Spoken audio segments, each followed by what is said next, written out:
These are professionals who have earned Hall of Fame status. This is a different level. This really is a tribute to their entire career. And these are three professionals that have made a very, very strong impact, not just on the folks in this room in the Met section, but on the sport of golf. So we're very honored to celebrate them tonight. And the first of the three, so many years at North Hempstead, and just made an incredible impact at that club and beyond. A good friend of ours, past president of the Met section of the PGA, Greg Hurd.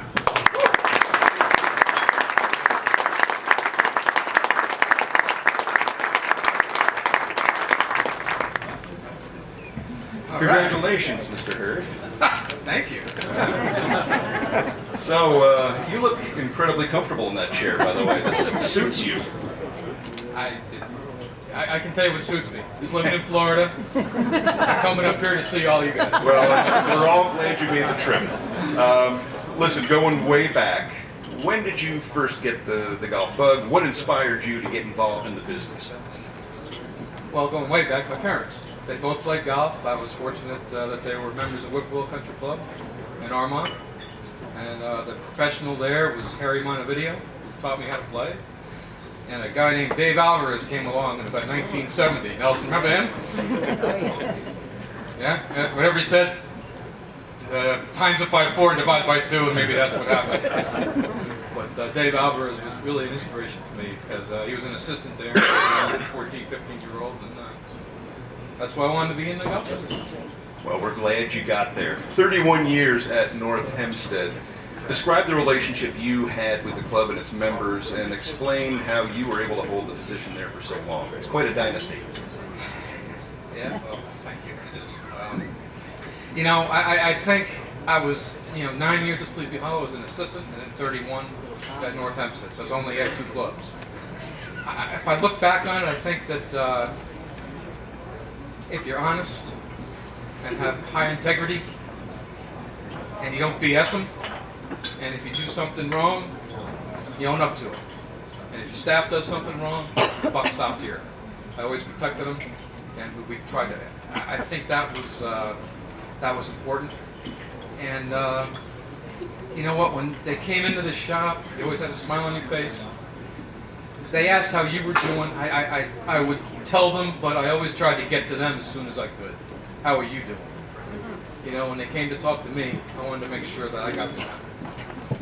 Well, a look at the bio, and please, again, folks in the room, I encourage everybody to go into the materials and read through these bios. It's incredible what these folks have done here. And I'm amazed looking at your biography, at your commitment to the section, your commitment to the game. You gave back, you continue to give to the Met PGA and your fellow pros. What have you gained from all of that service? Listen, just like Tom Henderson said, he bleeds that PGA blue and white, as Joe Felder does. I love the section. I was fortunate enough when I was an assistant to John Kennedy. We worked together at Sleepy Hollow, and in 1980 he said, you know what, there really wasn't, I think Charlie really wasn't much of an assistants association then, and John said, you know what, we're going to do something, and you're going to help me. So that was 1980, and I spent, 5 or 6 years on the assistants board. Joe was president then, not me. And, and then I went on to committees, education, and membership, I think, and all of a sudden I went on the board, and here I am. And it's just been, I thank all of you in the room for that, because it's been a wonderful time. We have an opportunity here to get some input from great experience, and as we all know, the business changes and changes and changes. At the same time, certain things stay the same. What advice would you give to some young PGA professionals out there as they head into a long career of golf? Well, from what I just said and what I did, I think that's important. But it's changed a lot. It was a lifestyle to be a member of the club.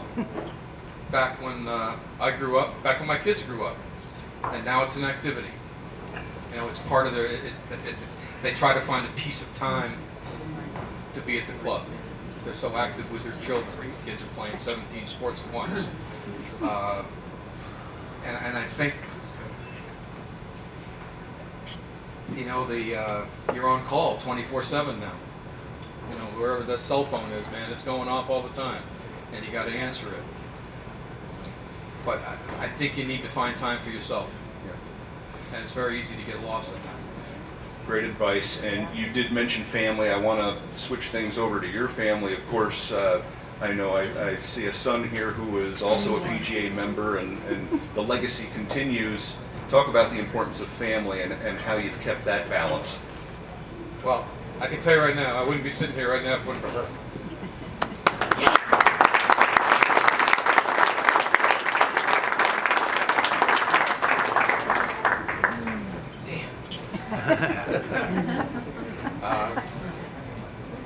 It's hard, as everyone in this room knows. It's hard to be married to a golf pro, all right? Because it's, you know, from at least in the Mets section, from the end of March till the beginning of November, you're not seeing them much, and it's you got to find the right person, and you got to, you know, and hopefully the children are doing, you know, along for the ride. And then my two were Christopher and Matt. Wonderful. Can't say enough about it. Great crew there. Great Yes. crew. It's hard. You know, the good thing about us is in the wintertime you can give some time to them. All right, in the summertime it's hard. You know, if you can live close to the club, that was important to me. I was able to live in Manhasset, and the club was in Fort Washington, and I was only 5 minutes away, and I could, you know, go during the week and watch a sporting event or whatever it may be. But you know, weekends are non-existent. You know, holidays in the summertime are non-existent. You know, when they're off, we're on. I wish I didn't know exactly what you're talking about. But you have found a way. Again, there's an art to it, but finding a way to find room for family, and you've not only done incredible things for the golf club and the section and the game in general, but you've done justice to the family at this table right here. I know they're all very proud of you, and we are very proud of you. You're in the Hall of Fame. I mean, the legacy is complete. I mean, how does that feel? It's pretty awesome. When Steve Elias called me about 13 or a year ago, whenever it was, I was blown away. I thank the Special Awards Committee. You guys hid it from me. Pretty good job of that, since I'm on it.